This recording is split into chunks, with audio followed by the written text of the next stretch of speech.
Yes, if you're just joining us, it's Nigel Farage standing in all week for Ian Dale on Drive from 4 till 7.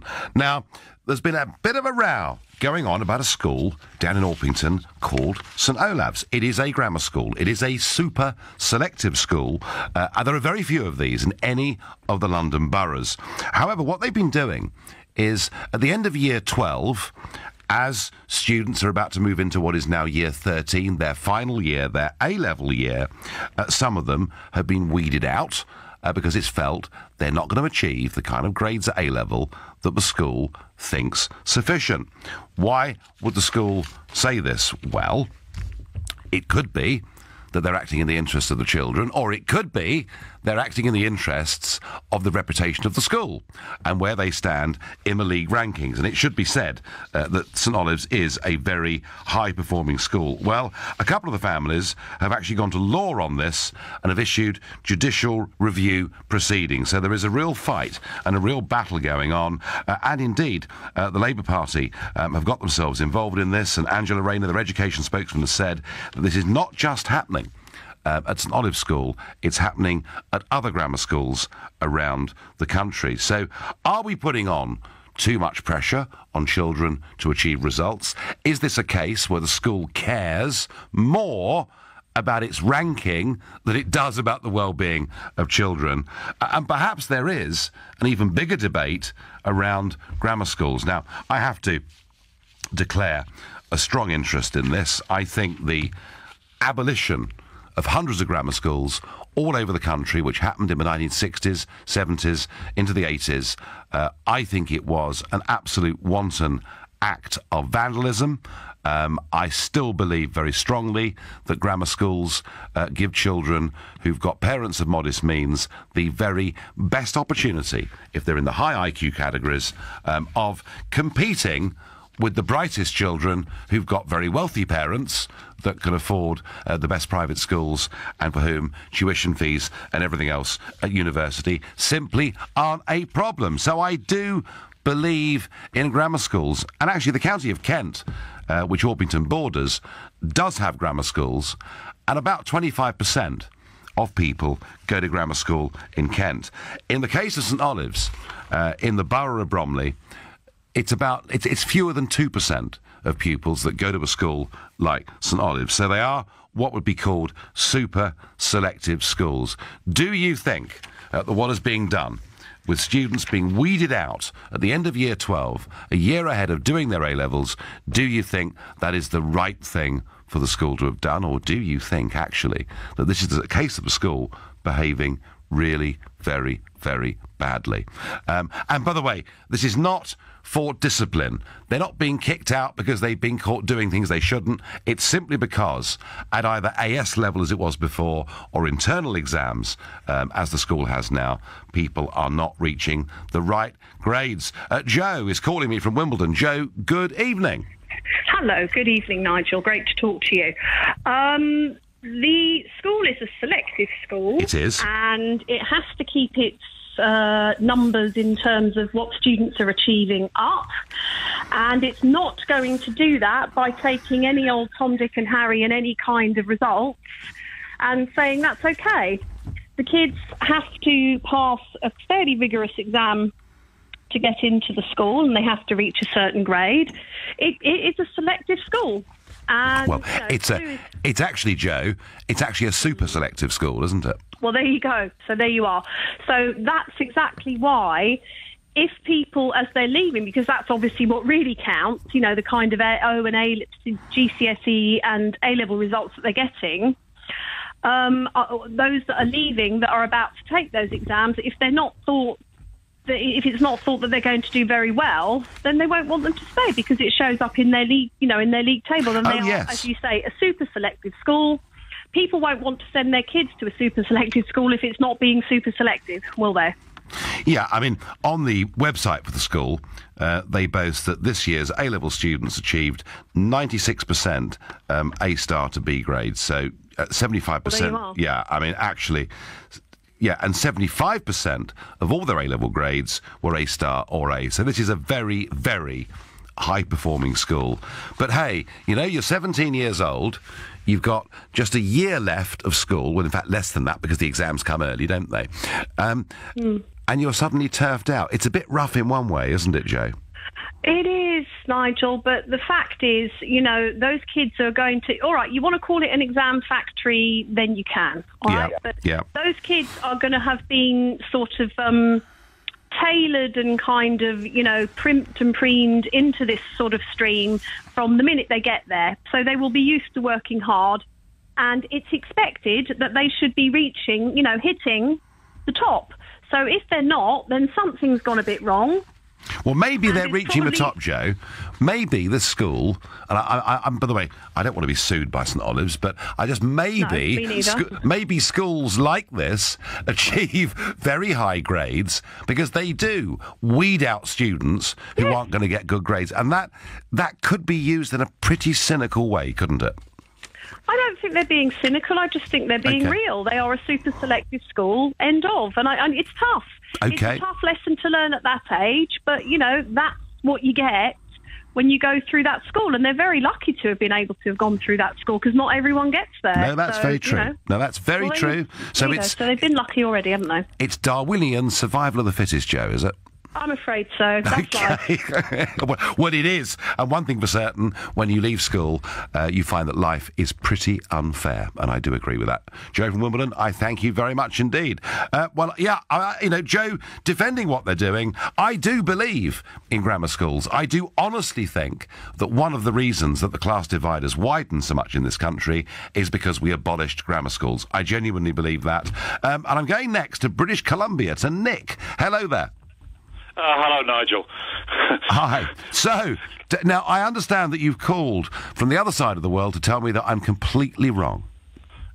Well, first of all, I live in a country that, like the US, that has no grammar schools. Basically, the public education system here is good enough that when you look at the top 10 schools in Vancouver, there are 2 private schools and 8 public schools.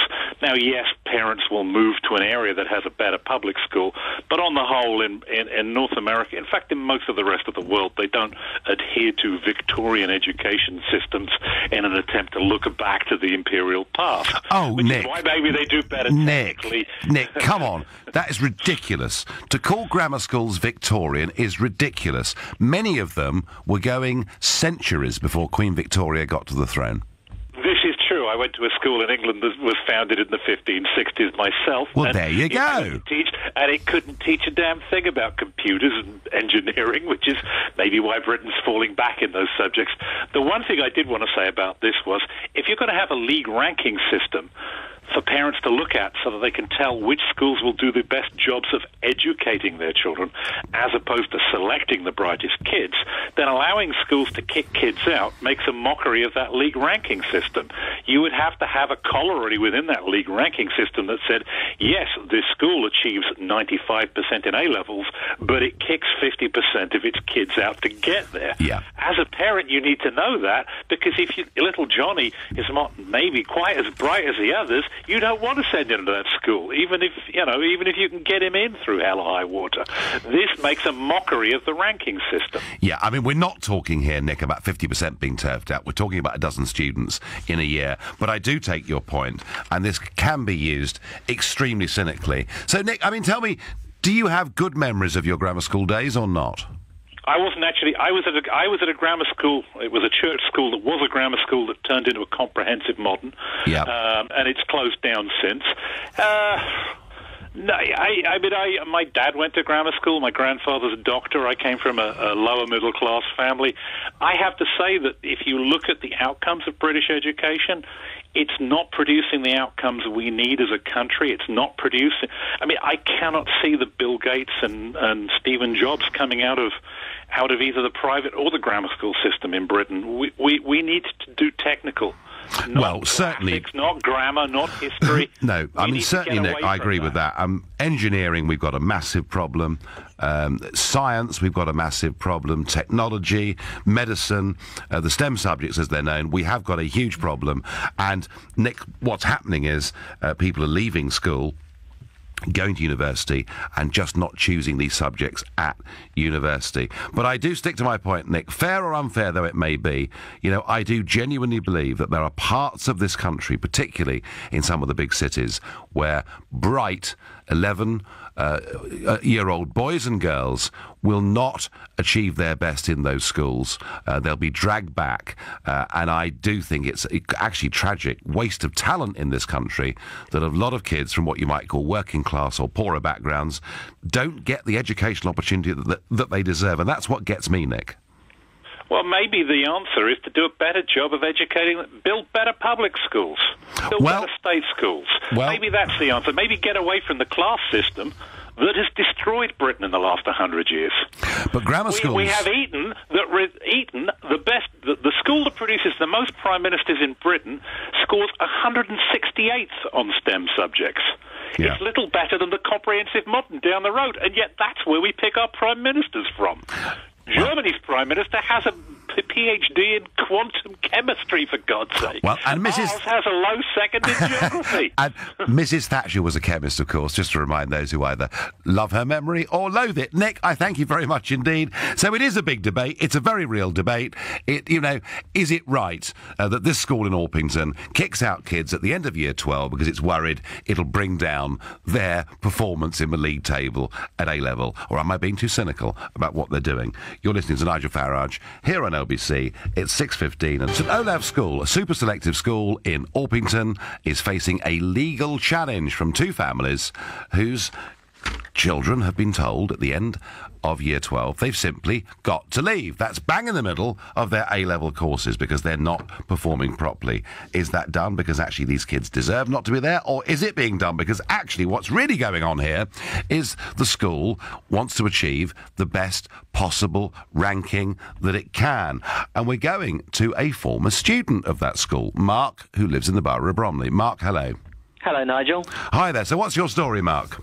I joined the school from year 7, and I was there all the way through to year 13. I'm at university now. Yep. And I think there are definitely two sides to this, because the school evicts students effectively at two stages. It does so after year 11, after the GCSEs, and it does so in the middle of in the middle of the A-level course at the end of year 12. And I think that there is a distinction to be made between the two, because all through the lower school. And I will say that the teaching's always been very good. I wouldn't say it was a very high-pressure environment generally, but there certainly is the overbearing impression from the management all the way through that if you don't get your 6 A's at GCSE, you won't be coming into the sixth form.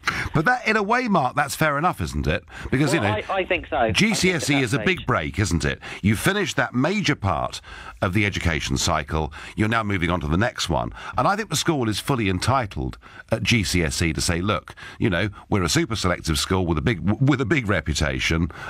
Sorry, you've not made the grade. I haven't got a problem with that, Mark. I really understand that. What I do think is a bit cynical is to say to people, at the end of the first year of their A-level course, we don't want you. I mean, where do those people go to? No, I completely agree with you on that, because one part of the difference is that it's always made clear to people what they have to get at GCSE, and of course it is normal for sixth form colleges and sixth forms at schools to have entry requirements. Yes. But what's not normal is to be kicked out at the end of year 12. As I understand it, I'm not there now, but some people were actually told their place had been removed before they even sat their exams at the end of year 12. Could that be behavioural, Mark, or not? The impression I've got, I'm in close contact with students there now, is no. I think it was to do with performance. And the difficulty, of course, for those students is that it's very hard to then find another sixth form that A, will let them carry on the subjects that they were doing, and also on the same board, matching up modules. The people in my year who were evicted at the end of year 12, they were all kicked out after their AS results rather than before. But they mostly had to end up going private because they simply couldn't find a sixth form in the state sector that could support them. Now, the AS level has basically stopped now, though, hasn't it? Yeah, and that's my understanding, yeah. Yeah, because it's the GCSE, it's the A-level, but that year in between, the end of year 12, those exams have now stopped. I mean, overall, Mark, was it a good education that you got there? I think I got a very good education there. I was fortunate in that with my grades I was actually allowed to stay, but I did see a lot of people struggle with the pressure. To an extent, that's sort of what you sign up for if you go for a highly selective school.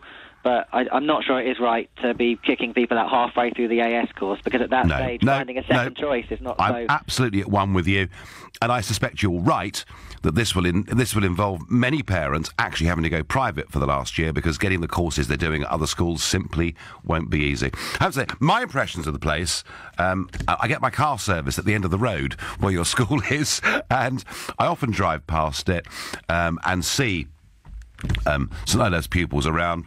I have to say, the impression I have is of a school of very well turned out, very well behaved pupils. That's all I can say from my perspective. Mark, thanks ever so much for your call and for expressing sentiments that I find myself wholly in agreement with. At GCSE level, in a super selective school, you know, people are told already what they have to attain to stay on. To do it in between, right in the middle of an A-level course, I don't like it very much. I wonder what Catherine from Greenwich thinks about the behaviour of this school. Catherine, good evening. Hi, how are you? I'm very well, thanks. And you? Great, I'm great, thanks. I went to Newstead Woods, which is the sister school of St Olave's. It certainly is. So, one thing, I'll just pick up on one thing you said earlier. You said it's only a handful of students that had to leave, but proportionately speaking, Newstead Woods and Olave's are both very small schools. So 16 students out of a year group is almost a whole class, because I think our classes were maybe 22 or 23. So they essentially, almost got rid of a whole class of kids because they didn't get the grades. So emotionally speaking, that's going to be hard in the middle of your A-levels. What would a year group? Portion of your year. What would a year group be at Newstead Woods? 160, 170? When I went, it was a lot less than that. There were five. We were the first. It's not in the not so distant history. We were 5 classes, so I think there was about 24, 25 in each class. It was about 120 students, and I think maybe it's a little bit more now. But there's a lot more. There's a lot more people there now. But still. So when you were there, Catherine, when I was there, yeah. When you were there, you presumably had to reach a certain standard at GCSE in order to stay on and do the A-level. Yeah, and I did. I smashed my GCSEs. Don't know how. I didn't do any revisions. But a lot of us, it was just... The thing is, we went to a school, it was a great education, and the reason I'm calling you up is because I'm actually quite conflicted, because I have always championed the grammar school. Yes. I've got a really great group of best friends from Newstead, and we all still hang out together. We've been talking about this issue today, and we, amongst us, are conflicted about whether we agree or disagree with grammar schools, and I've always been a champion for grammar schools. I think they're great. I was as naughty as I could be in a school that really pushed education and learning and intelligence and whatever, so there were never any fights. There was never even, the most thing that, there might have been an argument at lunchtime. There was nothing bad ever happened because we were such geeks, because the focus was so much on education. But with reflection and on what's happened, hearing about this, I didn't know anyone at our school, and that's not because it didn't happen. It's probably because I'm just unaware of it. Nobody that I know got kicked out during AS levels. But there was such focus later on in the school on results, and that reflect, my parents were like that as well, and I'm sure a lot of other kids' parents were. It was so important, the grades that you got, and was the that, learning Catherine, and the experience and stuff. Was the emphasis of that performance and those grades, was it in your interests, or was it in the interests of Newstead Woods, or perhaps a bit of both? Well, I've never thought about that. I've never contemplated in whose interests they are, because you think, it's all about me. But actually, lower in the school, I think it was about learning about kids. We're young students. I could tell that lots of my teachers really enjoyed their jobs. Some of them you could tell didn't. But I had some great teachers, and I actually remember their teaching styles as being really enriching. But later on in the school, I think that they only care, with hindsight, I think it was very much about the grades and the numbers, because we very much were pushed to do the Oxbridge interview. Yep. So there was coaching, and there was talks about Oxbridge. There was a trip to Oxbridge, and I know for a fact that it was the same at OLAB. And I was not interested, so I went to art school, and I've now had a very successful career, but I wouldn't say that my A-levels played any part in that. Because I wasn't doing the academic subjects, I did English and psychology, and I did art and design. I was kind of less interest then, so I really didn't get pushed. I was left to my own devices. It was great. I made some great stuff. I had a great time, but I wasn't going to Oxbridge, and therefore I would have less interest. Yeah. Oh. And with reflection, yes. You can see that isn't anything to do with me. That's them keeping their grades up and their Oxbridge intake. Well, it sounds like you had a fantastic education. It served you very, very well.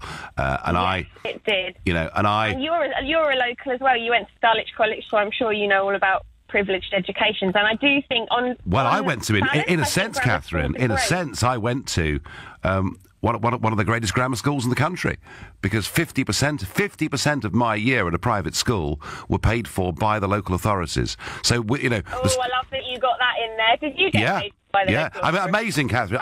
I cannot think... there's never been a private school in this country that has ever been able to give greater opportunities to people whose parents who couldn't pay the fees. And I think that was a great thing that Dulwich College did. And frankly, given the absence of grammar schools in much of Britain, it's something I would like to see a lot more of the private schools in this country do. I really, genuinely would. Catherine, I thank you very much for your call and your experience. Bill from Faversham, what's your experience of this? Oh, hello, Nigel. Hi. Yes, I had two sons apply to get into OLAS. One of them did, and he managed to get through the sixth form as well. But it's very, very clearly pointed out what you've got to actually achieve in your results to stay on in sixth form. There's no secret, no mystery. Just like if you're going to a top university. Yeah, Bill, I've got no problem with that. I've got no problem with that, because that's at GCSE and it's advertised fully. I understand what you're saying. I'm not fighting that at all. I won't even try to. What I'm saying, Bill, isn't it rather cynical at the end of year 12, in the middle of your A-level course, to be kicked out because you're not perhaps going to get a grade the school wants? It's not about... I don't think it's about that. I think it's actually... It's kind of like they're trying to give the best to the best, and again, it's another filter. I think there's a thing in society at the moment about everybody's the same, and that's all okay. But now, like 50 to 60% of people go to university. 30 years ago, 8% went to university. I know. Now, a lot of people were filtered out, as you know, and this is just another filter. Just if you went to med school, lots of people are filtered out. Yeah. What intrigues me about all of this is a lot of the people that complain about these schools, they all send their kids there. Lots of Labour MPs, lots of them, and they're saying we're going to destroy grammar schools. And what is most infuriating about all of this is I hear lots of public school people who had very, very expensive education. Yep. In fact, some that work for your station saying grammar schools shouldn't exist. I know. I had the benefit because my parents were rich, but to hell with all the rest of you. Bill, I think I know which presenters you're talking about. Thank you very much indeed for your call. It's 6:30. Is Super Selective St Olaf School in Orpington right to turf people out in the middle of their A-level courses? Is that unfair, or is it part of the normal weeding out process that goes on through much of our lives? But before we get back to that and some pretty passionate calls on this subject, let's get a look at today's business news. Let's get an update from Chris Justin from 7 Investment Management. Chris, good evening. Good evening, Nigel. So Aston Martin in the news, I understand. They are. So $500 million 5-year deal between UK and Japan was announced by their CEO, Andy Palmer, today. So he's actually away on the trade mission with Theresa May at the moment. Yep. And they've agreed to source £70 million worth of components from Japan, and that's to be used in their plants in the UK. So that's Glamorgan and Warwickshire, as they manufacture their cars. And in return, they expect to export over £400 million worth of vehicles to Japan over the next 5 years. All of which sounds good, Chris, until you understand, of course, that we don't have a trade deal with Japan, and we have tariffs, don't we? 10% tariffs. So everyone in this country who's driving a motor car manufactured in Japan has paid an extra 10% for it. Well, this is the difficulty, but at the same time, I think the government are relying a lot on UK PLC to pull some weight at the moment. And I think that deals like this, it's positive for Aston Martin because it secures jobs at the plants in Glamorgan and Warwickshire. So we've got to think about the humans involved here and the fact that jobs are on the line when you've got companies who are going out globally looking for deals. But I think it also does strengthen ties. So it isn't just about Aston Martin, but it's a good news story given everything that's going on at the moment. But given Brexit, the point I'm making is we could abolish tariffs between us and Japan and do even more business. And I just sometimes, Chris, would like to hear a bit more positive news about Brexit out there. I really do. And what is happening to ASOS and their market valuation today? Well, for quite a while, traditional UK retailers, they've been under pressure from market disruptors. And I suppose in this case, this is in the form of online businesses. Yeah. So the latter, so this is, online businesses similar to ASOS, lots of these fashion retailers that have popped up over the last few years. They don't actually have the sales to challenge those bricks and mortar companies yet because they haven't been around for as long, but their perceived value, as you mentioned, market capitalisation, actually really speaks volumes. Because if you look at ASOS and what it's worth today based on their share price, 4.98 billion, that's just £100 million shy of overtaking M&S. That's extraordinary. It is indeed. It's really remarkable, and even more remarkable when you consider the fact that the former have actually only been around since 2001, and when it floated it was only worth £14 million. That's a real big journey. And I think a great stat also to mention is that ASOS's app on mobile phones that lots of people use to go on and buy their products, it counts as something like 80% of the traffic from UK mobiles. So you can see how popular they are, and it's just a really good example of how the landscape's changed with that pivot towards online. Yeah, no, very rapidly. Very rapidly. And tell us, how did the markets close today? Much better day than yesterday for equity markets, so some of the risk appetites returned after those geopolitical tensions. FTSE 100 0.4% higher at 7365. I think somewhat unsurprisingly, defence and aerospace were the best performers today. Pound flat against the dollar at 129, but it regained a bit of ground against the euro today, so that's up 0.5% to 108 3/4. Lovely, thank you, Chris. That was Chris Justin from 7 Investment Management. This is LBC with Nigel Farage. So I'm asking you, is it right that super selective St Olave's School from down in Orpington gets rid of students in between, right in the middle of their A-level courses, saying they're not going to get good enough A-level grades? And I emphasise, there is nothing in this story that I can see that is behavioural. It's not, young men and women of that age being kicked out because they are hugely disruptive or doing dreadful things. It's simply they're not going to get the kind of grades at A-level that the school wants. And OK, they do this at GCSE level. They say unless you get 6 A's at GCSE, you can't stay on here to do A-level, and I haven't got a problem with that. With this, I just feel, and it was made by a recent former pupil of a school, that if you're got rid of, halfway through your A-level course, it's going to be very difficult to get into another state school that will be able to offer the same A-level course that you're doing, and in the end, your parents are going to finish up having to pay privately. Guess what? Virtually no one gets into the Manchester United Football Academy. No one complains about that, says Dom. Yeah, Dom, come on. To get into this school and to get into Newstead Woods, and these are the two super selective schools within the Bromley Borough, we know it's very, very difficult. We know there is a weeding out process. I have no objection to that competition. I just worry slightly about the way in which this has been done. It looks a little bit cynical to me. Another text I get: as a student in a highly selective school in Africa, we had to achieve top scores in the penultimate year, or we'd have to repeat the year again, says Dr. Ralph. OK, I understand that. If they are weeding out students that had the results to get in, it's the school that's failed. Also, having less pupils means it's easier to get good results, says Rachel. Rachel, I understand that, and there are people who think that actually, given that the school has taken the top intelligence from the borough to begin with, if by the age of 17 some are not achieving it, that may well be a slight failure on behalf of the school. Alex in Cambridge, good evening. Hello, Nigel. I'm a massive fan of the show, but I'm a bit nervous, sorry. Oh, there's nothing to be nervous about, Alex. Just sort of think we're having a chat over a cup of tea or a pint or whatever it is. So I know which I prefer. What is your experience of grammar schools, Alex? So, actually, in my time in education, I went to a state school, a grammar school, and a private school. Oh, you've got the full house. Right, okay. I can say without a doubt my experience at the grammar school was by far the worst. I had an absolutely awful time at grammar school. Is that because of the pressure, Alex, that was put upon you? Well, Yes, sort of. It was very formal, and actually, I often felt like they cared more about our results than they did us. And I actually, round about year 11. So when I was doing my GCSEs, I went through a period of very poor mental health. So my GCSEs weren't great; they were okay, but they kicked me out at the end of the year.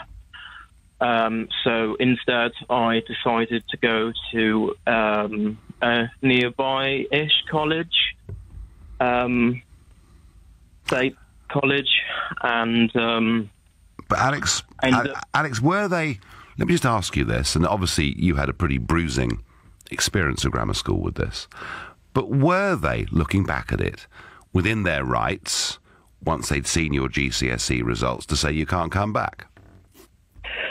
Well, I mean, statistically, maybe, because I was supposed to, by my GCSE results, I was supposed to get, like, C's and D's at A-level, and then I ended up with an A-star, 2 A's and a B. Right. I mean, good to confound people in life, isn't it, Alex?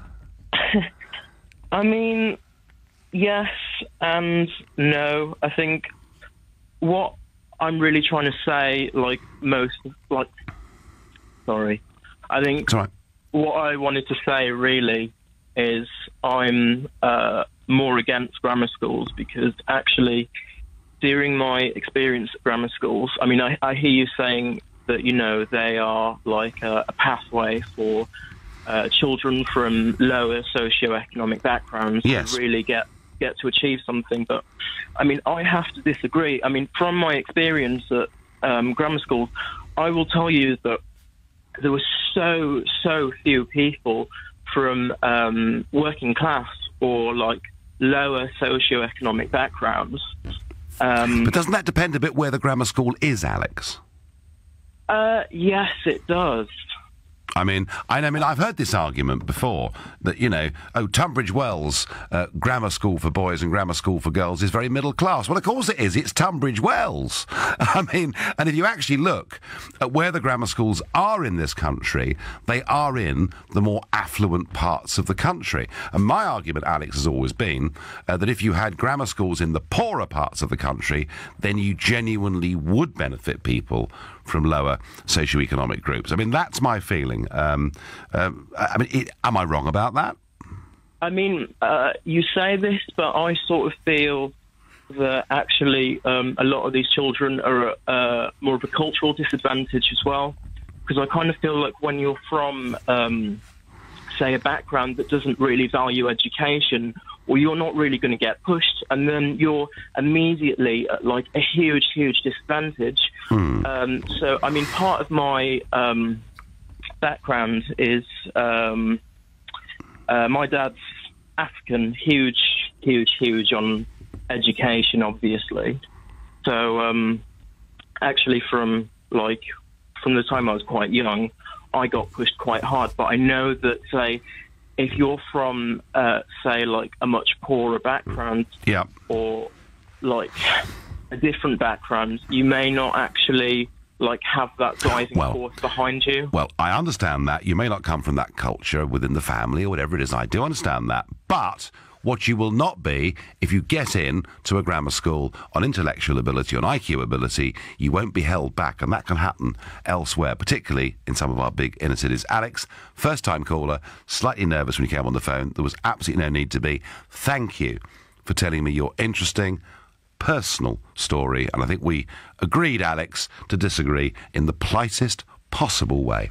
I'm Nigel Farage, standing in for Ian Dale on Drive at LBC. The time now is 6:45. Super Selective School, St Olave's, which is based now in Orpington, used to be in central London, now in Orpington, is facing a legal challenge from parents whose sons were asked to leave, and they were asked to leave the school right in the middle of their A-levels. So after year 12, before they went back for year 13 to do the exams. And I I'm a great believer in grammar schools. I think there are too few of them in this country. I think it's perfectly reasonable that if, whichever school you're at, young men or women, age 16, at GCSE, do not achieve the right level, that they should be told, sorry, you can't come back to do A-level. But to kick people out halfway through a 2-year course, just because their grades aren't looking as good as they might be, which could affect the school's rankings, I think is cynical and really rather wrong. I say that still as somebody who is a firm supporter, and always have been, of grammar schools. I wonder what Steve in Sittingbourne thinks. Steve, hello. Hello there, Nigel. Yeah, I was in Sittingbourne, but I've now parked up at Canterbury, where I live. Oh, right, okay. And I think we're about the same age, so I sort of remember the same system being used at the Geoffrey Chaucer School in Canterbury. Yep. When you got to the second year of your A-levels, if you hadn't performed, you were asked to leave. So it doesn't strike as being something particularly radical. However, I'm going to bring you to task on your love of the traditional grammar school. I was, dare I say, it might sound a bit emotive, but I think I was a victim of the grammar school process, because I failed my 11 plus. And whilst it was some years ago, and hopefully schools have improved sometime, it was quite apparent that the school that we went to saw its place, and I think it was endorsed by the headmaster, saw its place to sort of facilitate the farm labourers and the carpenters of the generation, rather than instilling any aspiration in people to succeed. So when we were in primary school, a class of about 30, 2 boys passed. One was the son of a university professor, so that probably tells you something. The other one did come from a working class family, although he dropped out of grammar school and unfortunately had a rather sad end and is no longer with us. So, but it was quite apparent that the secondary modern school I went to saw its place as facilitating the manual workers. And were you encouraged, Steve? I mean, okay, manual workers. Were you encouraged to learn trades and skills? Well, one of the lessons we had during the 2-week timetable was rural science, where we had to bring in rough clothes and Wellington boots, because we were going to dig up the small holding that we had on the school and learn how to put horse manure into the trench and fill it in, etc. And that was quite a significant lesson that we had over the 2-week period. We also had woodwork. But when I visited the grammar schools in the area, it was quite apparent they had much better facilities, even on an engineering basis, than the secondary modern school. Right. So you felt you were dumped there, basically, Steve, didn't you? I mean, I like to think that schools nowadays have improved, and it is apparent they have improved. And that's why I think that grammar schools are a relic that doesn't need to be brought back. And I think there was an element of being dumped in the secondary modern. There is an argument, Steve. There is an argument that if you take a group of, 30, 35 people in their early teens, mid-teens, and you put them all together, and you have a big range of IQs in that room, that those handful at the very top of the IQ range will not achieve their best, because the teacher is going to have to teach pretty much to the middle of the class. That those at the top, being in a fairly big class at a comprehensive school, will not necessarily be pushed. Now, one of the ways around this, Steve, is a lot now of comprehensive schools do stream, don't they? They have an A stream and a B stream, and that does help. But I've always been convinced of the argument that very bright kids are in danger of their level being dragged down to the average. And I think if that happens, we as a country are losing something. That's my feeling, Steve. So clearly the grammar school system would be championed around the world, and even with those countries where you're saying they're champing at the bit to have a trade deal with us, they clearly have the same grammar school model. Well, no, I mean, Steve, let's be honest. There are many countries around the world with education systems that are very much better than ours. And I remember... Why do you need to do that in a separate school? I mean, if you have a much more sophisticated school system that does have these bright people in separate classes, you're making better use of the resources of a larger school, where you're not diluting it across a number of different schools. And I must admit, when I listen to the the leader of the Tory, our current Prime Minister, espousing grammar schools. My heart sank at that rather silly, romantic, rose-tinted, dare I say, educational system that has no place anymore. It's outdated. I'm convincing you, Nigel. Steve, Steve. I mean, listen, we're having a debate about this. I think that you're calling from Kent. Kent is still a county where 25% of 11-year-olds, boys and girls, go to grammar schools, and from what I can see, Steve, that system has overwhelming parental support in Kent. I'm not saying it's perfect. The one thing I'm certain of is if you put everybody into comprehensive schools without streaming, you drag the best down, and yet some of the left-wing educationalists even were opposed to streaming. What I can see now is that many comprehensives are now streaming, which is why I think you're right, schools are getting better. I think we can go further. Steve, a very polite disagreement. I thank you. And my last caller this evening on this subject is going to be Sean, who's calling from Chesterfield. Sean, good evening. Hi, Nigel. How's it going? It's going all right. What was your experience, Sean?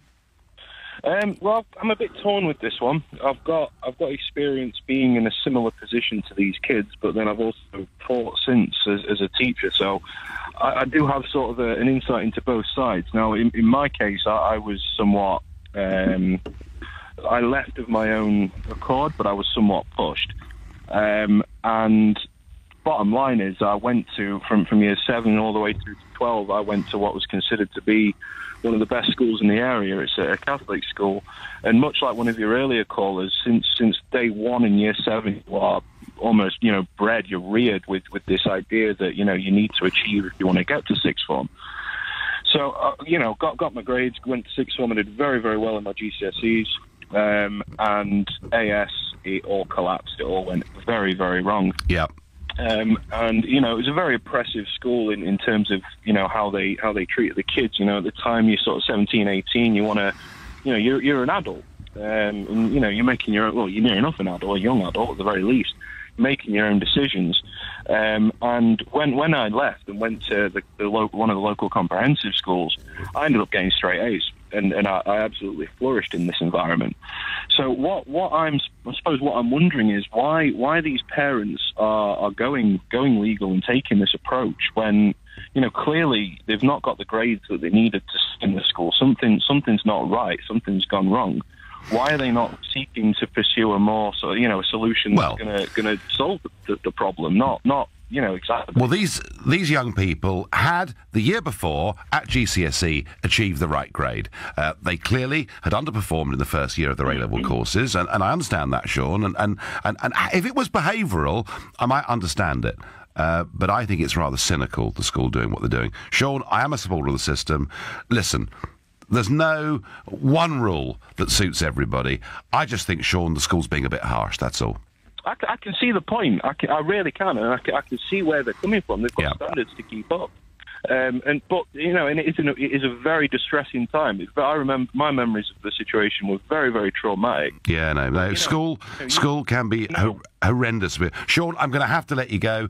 I'm done for the day. I've very much enjoyed having your company. I'll be standing in again for Ian Dale tomorrow at Drive and on Friday as well.